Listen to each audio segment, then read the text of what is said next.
Richardas Bachas. Vienas. Mano žmona atsiklaupė prie mergaitės, kuria pati kažkada buvo, ir pažvelgė į ją. Viskas susitvarkys, guodė ji, viskas bus gerai. Tu juk gimusi po laiminga žvaigždė. Mergaitė atsitiesė, pažiūrėjo į ją su nepasitikėjimu ir nusišluostė ašaras. Laiminga? Vadinasi, tai yra laimė? Pro tekančius ašarų upelius jau beveik juokėsi nuo atsiradusios vilties. Sėkmė, talentas, privilegijos.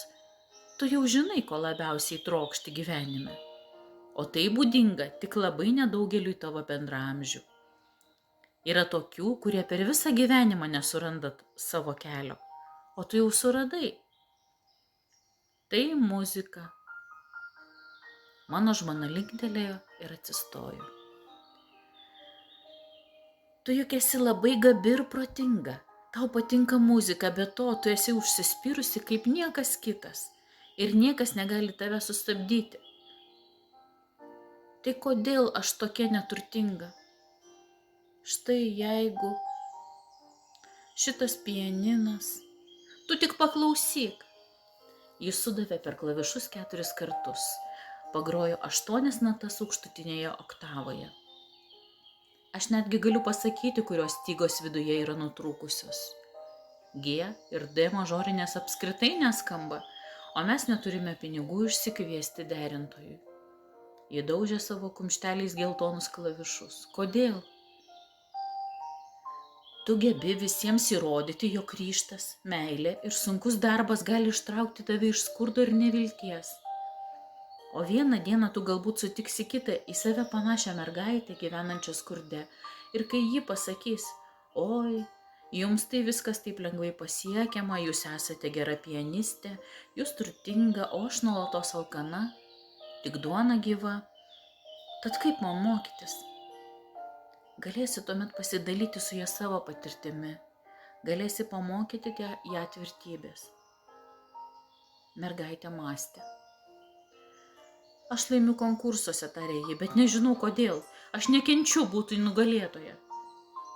Man tu gali pasiguosti, pasakė Leslė. Vadinasi, jeigu noriu, kad man pasisektų, turiu atkakliai šito siekti? Paklausė jaunoji Leslė. Viskas priklauso tik nuo tavęs. Netgi labiau nei tu įsivaizduoji. Leslė pažvelgė į mane. Jeigu niekados nepaleisi iš rankų to, kas tau brangiausia, jeigu dėl to netgi kaustis ryšies, prižadu, jog tuomet būsi labai laiminga. Žinoma, gyvenimas nebus lengvas, nes būti tobulam yra labai sunku, bet už tai tavo gyvenimas bus prasmingas. O ar gali mano gyvenimas būti lengvas ir niekam tikęs? Tai irgi priklauso tik nuo tavęs. Mergaitės akyse sublizgėjo išdykėliškos ugnelės. O lengvas ir laimingas, jos abi nusijuokė. Tai irgi visai įmanoma, tarė Leslė. Bet tu juk nepasirinksi lengvo gyvenimo, ar ne? Mergaitė pasižiūrėjo į manąją Leslę pritariamai. Aš noriu pakartoti tai, ką darai tu. Ne, paprieštaravo Leslė. Ir liūdnai nusišypsojo. Tu turi savo kelią. Ar tu laiminga? O, taip. Tuomet aš noriu visko to paties. Mano žmona valandėlę stebėjo mergaitę, o paskui nusprendė pasakyti visą karčią tiesą. Nesu tikra, kad tu ištversi. Aš išgyvenau tokių dienų, tokių baisių minčių, jog apskritai nebenorėjau gyventi. Ir taip buvo 100 kartų. O kiek kartų aš norėjau, Mergaitė užgniaužė gerklę. Man irgi tai buvo. Žinau, tarė Leslė, aš puikiai žinau, kaip sunku tau irtis į priekį. Bet jūs juk įrėtės. Kaip jums tai pavyko? Leslė nusisuko, jai buvo gėda prisipažinti. Aš sutikau dirbti konoveryje. Aš mečiau pianiną. Mergaitė stovėjo sustingusi ir negalėjo patikėti. Kaip tu galėjai? O kur dingo meilė muzika ir pasiryžimas? Leslė atsigręžė. Aš puikiai žinau, kaip tu gyveni Filadelfijoje. Mėgi autobusų stotyje, už nuompinigius ir maistui skirtus pinigus pirkinėjai natas. Mama nualptų tai sužinojusi, juk tau nuolat gresia pavojus. Mergaitė linktelėjo. Ir aš tokia buvau, toliau kalbėjo Leslė, kol vieną dieną man pasisekė viename iš 3 darbų ir aš nebesugebėjau būti tvirta kaip kadaise. Aš netgi badavau, buvau visiškoje neviltyje, įsiutusi ant visų ir ant visko, bet mama buvo teisi. Man reikėjo visą tai išgyventi. Aš prisiekiau savo, kad 1 metams važiuosiu į Niujorką. Dirbsiu ten dieną ir naktį, taupysiu kiekvieną centą ir užsidirbsiu pakankamai pinigų, kad iškart gaučiau magistro laipsnį. Ir ji, nebaigusi sakinio, giliai susimąstė. Bet juk tu nieko neuždirbai? Ne, aš uždirbau daug. Iš pradžių sėkmės stačiai užgriuvo mane. Buvau manekenė, paskui dirbau televizijoje. Nepraėjus nė metams aš jau filmavausi Holivude, sudariusi sutartį su 20th Century Fox kino studija. Bet ta sėkmė manęs visai nedžiugino, man nepatiko tai, ką aš dariau. Aš niekada nesijaučiau esanti nei pakankamai gera, nei graži ir man vis atrodė, jog užsiimu svetimu darbu. Aš galėjau padėti šeimai, todėl neturėjau teisės mesti šito darbo ir toliau mokytis muzikos. Tačiau toliau filmuotis irgi nebegalėjau. Aš paprasčiausiai ten likau, taip nieko ir nenusprendusi. Ir ji nutilo nugrimzdama į praeitį. Supranti, nelinko mano širdis prie viso to, todėl aš negalėjau leisti sėkmei per daug lankyti mane. Ir kaskart, kai tik ji per daug įsisiausdavo, pasukdavau atgal, pabėgdavau nuo jos arba susirgdavau. Man reikėjo kažką daryti, kad sužlugdyčiau ją. Niekada aš neturėjau ir aiškaus pasirinkimo, kurį lydėtų sėkmė. Kurį laiką buvo tylu, abi moteris kažką svarstė. Bet juk aš negalėjau dejuoti dėl to, kad man sekasi. Netgi pasiguosti niekam negalėdavau. Jaučiausi labai vieniša ir nelaiminga. Leslė atsiduso. Taigi, kai mečiau muziką, man pradėjo pasiutusiai sektis. Aš patyriau daugybę nuotykių, jaudinančių akimirkų. Gyvenimas svaidė man iššūkius. Aš beprotiškai daug mokiausi. Ne taip jau liūdnai visa tai skamba, pasakė mergaitė. Mano žmona linktelėjo. Žinau, štai kodėl ir buvo taip sunku suprasti ir taip sunku išeiti. Ir tik praėjus keletui metų aš supratau, jog metusi muziką praradau galimybę gyventi taikiai ir linksmai. Dirbti tai, kas man iš tikrųjų patinka. Neamžinai, bet ilgam praradau. Aš klausiau nustebęs, tik dabar pradėjau suvokti, kas galėjo įvykti ir ką mano žmona paaukojo, iškeisdama muziką į karjerą Holivude. Mergaitė atrodė visiškai sutrikusi. Na gerai, visa tai atsitiko tau. Ar manęs irgi tas pats laukia? Ką man reikia daryti? Tu vienintelė pasaulyje gali atsakyti į šitą klausimą. Svarbiausia žinoti, ko nori ir tuomet pirmyn. Kam gyventi 20 metų kaip papuola, kai tu jau dabar gali nuspręsti, kuriuo keliu eiti ir kur tavo širdelė linksta? Ko tu labiausiai trokšti? Jie atsakė ne iš karto. Aš noriu mokytis, noriu tobulai skambinti, pasakė ji. Noriu būti naudinga pasauliu. Taip ir bus. Toliau. Noriu būti laiminga. Nenoriu būti neturtinga. Suprantu. Kas dar? Mergaitę sudomino žaidimas. Aš norėčiau tikėti, kad gyvenimas turi kažkokią prasmę.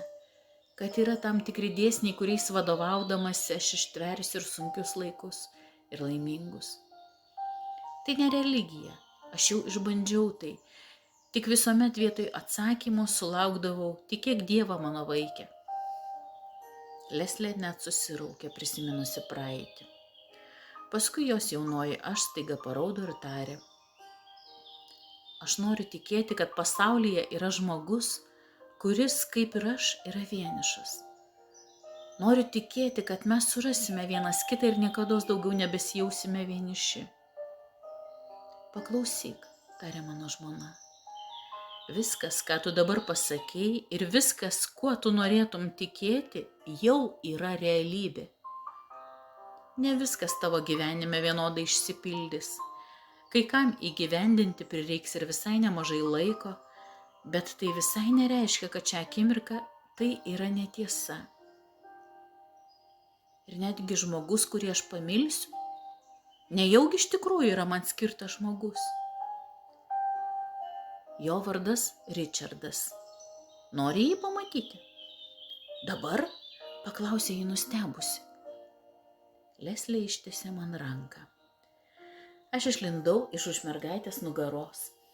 Man buvo labai malonu, kad taip man brangus žmogus, jaunoji pusė, nori pamatyti mane. Netekusi žado įžiūrėjo į mane. Sveika, tariau, pats ne ką mažiau išsigandęs. Kaip vis dėlto keista žiūrėti į veidą visai nepanašų į mano mylimos moters ir kartu tokį panašų. Jūs atrodote toks daug vyresnis už mane. Galų gale jai pavyko išsisukti nuo žodžio senas. Kai mes susitiksime, tau patiks vyresni vyrai, pasakiau aš. O man nepatinka vyresni vyrai, tarė mano žmona, apkabindama mane per liemenį. Aš myliu šitą pagyvenusi žmogų.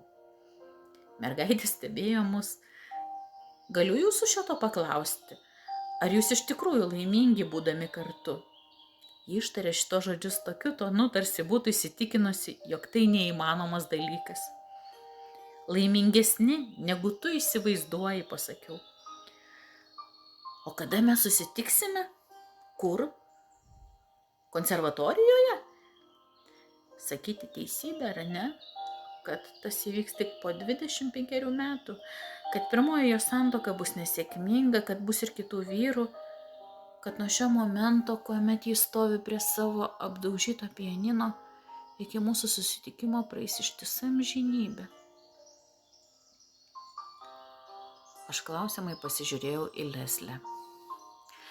Taip, laiko praeis nemažai, pasakė ji ramiai. Tas nemažai, ko gero, dar labiau padidino jos vienišumo jausmą. Ji pasigręžė į mane. O kokį kelią jūs pasirinkote, paklausė. Jūs irgi pianistas? Ne, atsakiau, aš skraidau lėktuvais. Ji nusivylusi atsisuko į Leslę. Bet aš mokiausi groti fleitą. Puikiai žinojau, kad Leslė ne per labiausiai žavėjosi fleitistais mėgėjais. Tačiau mergaitės daugiau tai nebedomino. Ji buvo pasiryžusi atrasti manyje kitą, ryškesnę pusę, todėl pasilenkusi paklausti. O ko jūs galite mane išmokyti? Ką jūs žinote? Aš žinau tai, kad visi mes esame mokiniai, tariau. Ir visi turime lankyti privalomus kursus. Išlikimo, mitybos ir gyvenimo, atsakiau reikšmingai. Ji kaltai nusišypsojo, nes žinojo, jog esu girdėjęs paslaptis, kaip ji taupo pinigus. O ar žinai, ką aš dabar žinau? Kągi? Jokie argumentai, jokie faktai ir jokie debatai negali pakeisti tavo minčių. Mums visai nesunku išspręsti tavo problemas. Kiekvienas uždavinys atrodo lengvas, kai jau esi radęs atsakymą. Bet netgi tavo pačios ateitis, kurią tu matai, dar tik tai ore ir kuri žodis po žodžio pasakoja tau, ką patirsi ateinančius 30 metų, netgi tai negali pakeisti tavo minčių.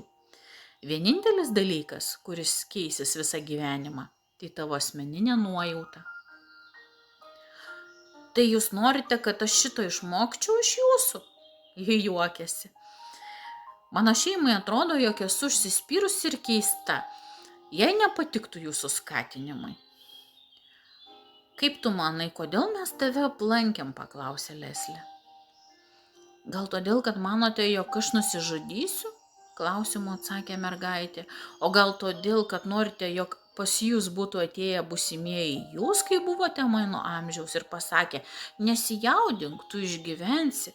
Ar ne taip? Leslė linktelėjo.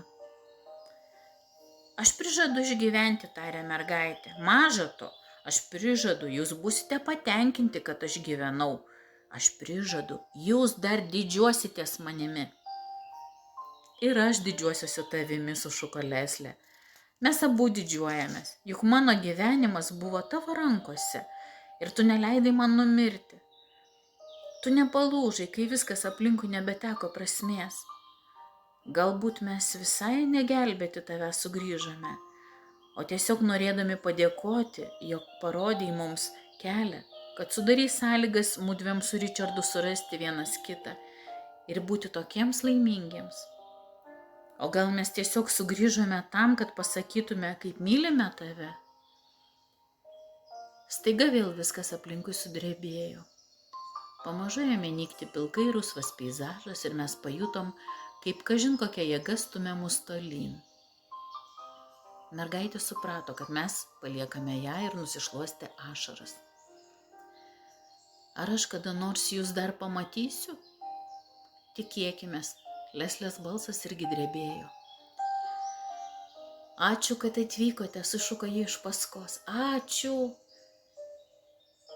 Tikriausiai mes jau buvome išnykę iš jos akiračio, nes pro rūką matėme, kaip ji susmunko prie pianino nuleidusi galvą. Paskui ji atsisėdo ant savo senosios kėdės ir jos pirštai vėl ėmė bėginėti klavišais.